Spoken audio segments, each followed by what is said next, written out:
Oh, look at that. I'm doing a dish later where I want to have confit shallots on the side. So I thought I'll show you how to make confit shallots. It's a lovely thing to have that on the side of lots of dishes. It's one of those things that can just elevate a dish if you're doing a dinner party or whatever. So I've just got 3 banana shallots. I've peeled them. I'm just going to tidy up the ends. I have left the root on. I've preheated the oven to 210 degrees. These are going in a piece of foil. Can you see what I'm doing? I'm just sort of creasing up the corners and making a little parcel. I'm going to drizzle on about a tablespoon of olive oil, salt, and then you're going to seal this parcel, but you want to have you don't want it to be like closed up really so it's squashing the onions, because you want some steam to be created in there. So it's quite a loose parcel, but you don't want steam to escape. I know what I mean. Hopefully you know what I mean. I'm sure there's a chefy way of doing that, but there's a parcel. It's got room for them to steam. That's going to go in the oven for 30 minutes and we'll check them then. Oh, let's see how these are. Careful when you open it, it'll be hot. Test them with a sharp knife. They should be completely soft. They are, they're perfect. I'm going to leave those to cool and then I'll show you how we finish. So just halve them, and you can either just put them under the grill or you can get a burner thing on them. So when you're ready to serve your confit shallots, you can either use a blowtorch to just get some colour. Those are beautifully charred.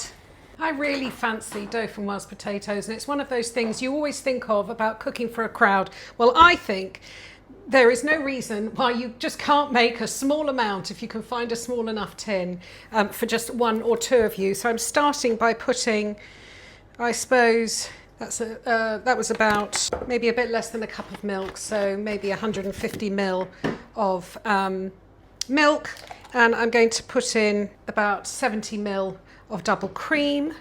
I'm going to season that well with salt and pepper. So I've got my mandolin, and you're going to grate straight into the milk. The reason for this is as you grate this, it will produce the starch liquid, and you want that starch to go into the potato mixture.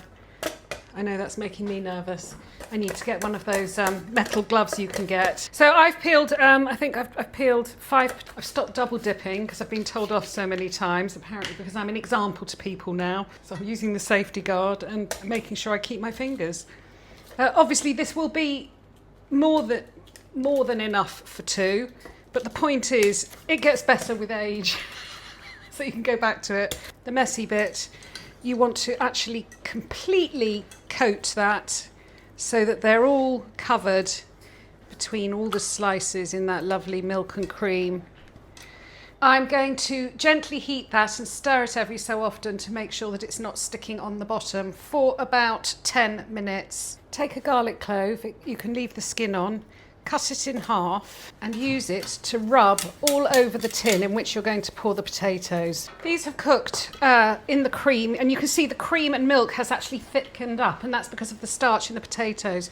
I've got about 50 grams of Gruyere that I'm just going to gently, that will melt very quickly. I've preheated the oven to 140 degrees. You can put in some thyme if you want. I'm just keeping it really simple today. Spread them out. Be careful, it's hot. Finish off with a little bit of pepper, and this will go in for 50 minutes. I love it. So this was in for 50 minutes at 140, and when I checked it after 50 minutes, it still looked a bit pale on top. So I just whacked it up by 10 degrees. You can just check. That's gorgeous and soft. Gratin potatoes. Oh, and a note on the pan, otherwise they're a bugger to clean. The best thing to do when you've eaten all your potatoes is soak. Pans are much easier to clean if you soak them. I will be sharing the recipe for gratin potatoes. They are just going in the oven to warm through. They're already cooked.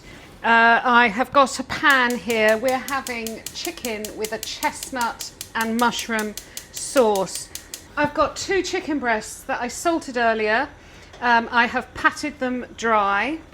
You can either put in some vegetable oil or melt some butter, but I have schmaltz. I've talked to you about schmaltz, it's chicken fat.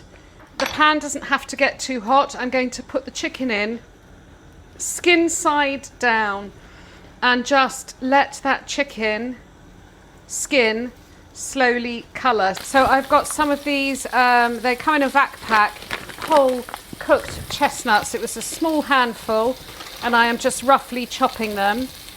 I've got some mushrooms. I only actually had 3 mushrooms and some stalks, and I'm not being precious about the stalks, so I have chopped the stalks. I will be putting those in the sauce. In this pan I heated, that's about 100 ml of chicken stock, and I have put in some dried mushrooms, which I'm now going to take out. I'm going to squeeze it out. I've also got some thyme, some double cream and masala. If you're going to cook a lot of my recipes, I would say to get masala because I do use it a lot. But if you haven't got masala, you could use vermouth or white wine. White wine. Okay, these have had about 5 to 10 minutes. You can see the edges are starting to turn. The underside is lovely and crispy. I'm just going to turn them over and cook them on the other side. I think that's going to take at least another 10 minutes. These have had a couple of minutes and I'm confident enough that in the time it will take me to cook the sauce and the resting time, that will help finish the cooking. First thing going into the pan are my mushrooms. Next thing going in is a splash of the masala, just enough to, that was probably a couple of tablespoons. I think I underestimate. And bubble that until it's almost completely evaporated. Masala has almost completely evaporated and I've now got the soaking stock from the mushrooms. The next thing going in while that's reducing is using my truffle shaver, which has never seen a truffle in its life, but it's seen hundreds of cloves of garlic, is I'm shaving in a really big fat clove of garlic. This is beautifully reduced. I've only got about 50 ml of cream, so I'm putting all of that in. I'm going to drop the heat right down. I'm putting in my chopped chestnuts and the chopped thyme, plenty of pepper, give it a stir. So I would start with a slice of the potatoes. I would then do a generous spoonful of that mushroom and walnut sauce, the chicken over the top. And then I've got my, on the side, it's very brown, but it's what I want for an autumn dish. Pan fried chicken with confit. Oh God, what's it called? And a chestnut mushroom sauce. Oh, look at that.